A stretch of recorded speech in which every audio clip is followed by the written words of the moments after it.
This is what we propose is possible to achieve together if you folks would be interested in it and if you can accept that it is a possibility.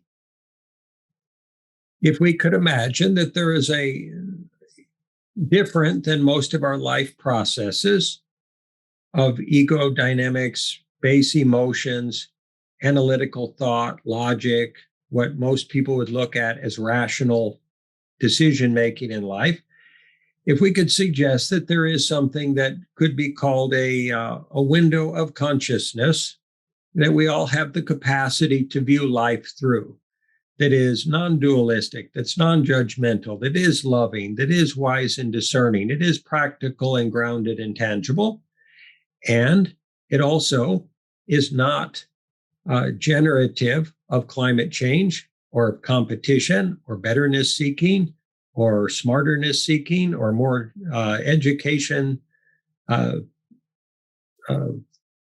hierarchy utilizing, meaning using our prior attainments to say, I've learned more, therefore I'm better, and I should be an authority, and I should be in control of what happens in the world. These professional expertise models are not conscious, and they are utilized to leverage organizational dynamics and social process.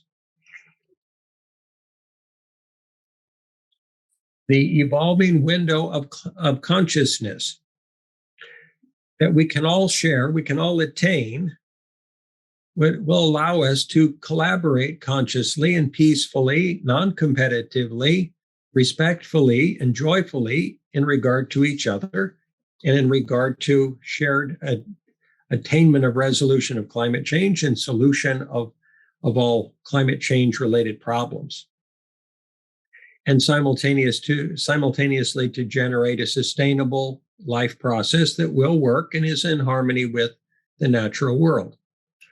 That means, in order for that to happen, we must be willing to choose in a determined, resolute, and consistent way to wean ourselves off and out of traditional organizational dynamics and traditional dynamics of tribe, traditional dynamics of ego feeding, and to contemplate something new, create it together and operate from it, and continue to do so for the next 100 years or so, by which time it's possible we may have changed ourselves and our lifestyle enough to no longer be creating climate change dynamics in the world. Does it make sense that this process must start somewhere on this planet? There must be some group, some collective group of human beings that commit to making this profound a change in lifestyle and life process and organizational process and decision making and collaborative process, and that commitment must be resolute. It must be unflinching.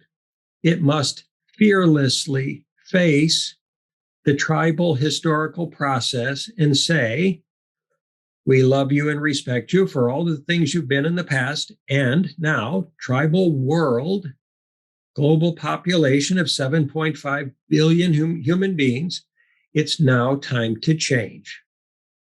You may not want to change, and you don't have to. Nobody's going to force you to.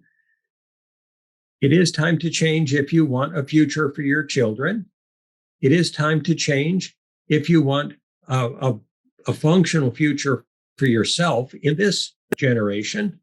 If you want to have another 10, 20, 30, or 40 years of life that are not fraught with fires and unendurable temperatures and floods and pestilence or disease or potential for war or terrorist activities or heartless, ruthless competition between nations that and that continues to have the haves and the have-nots.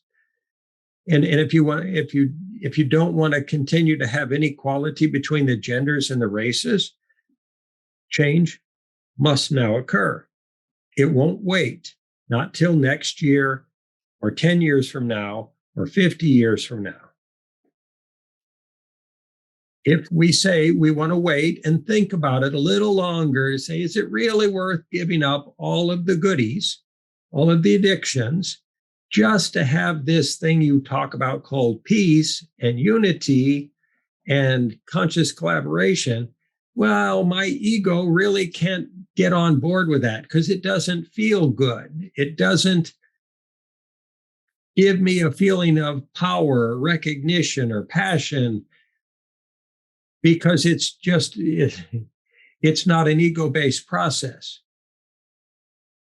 We would suggest that it's worth it to mull that over, because while you're mulling it over, the Titanic is continuing to sail on to the iceberg.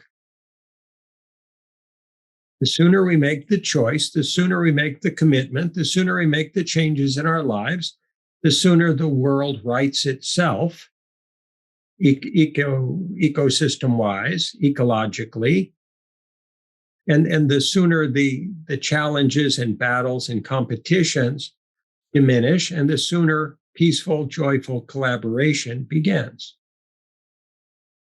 This is our moment of choice as a species. And it's a moment of choice for every individual human being. Every human being's choices in these regards will affect the collective. And the collective will affect every individual human being. They are not separate dynamics. You have the power of choice. If you choose to use it optimally, you can change the entire world. It's important to recognize and accept that you have that power. It can seem like a terrible responsibility, and it's difficult to be self-accountable in that process. And it's worth it. It's worth it to you. It's worth it to all of humanity. It's worth it to the planet. If you're a believer in spirit, it's worth it in service to spirit, and it's worth it in regard to future generations of our children and their children.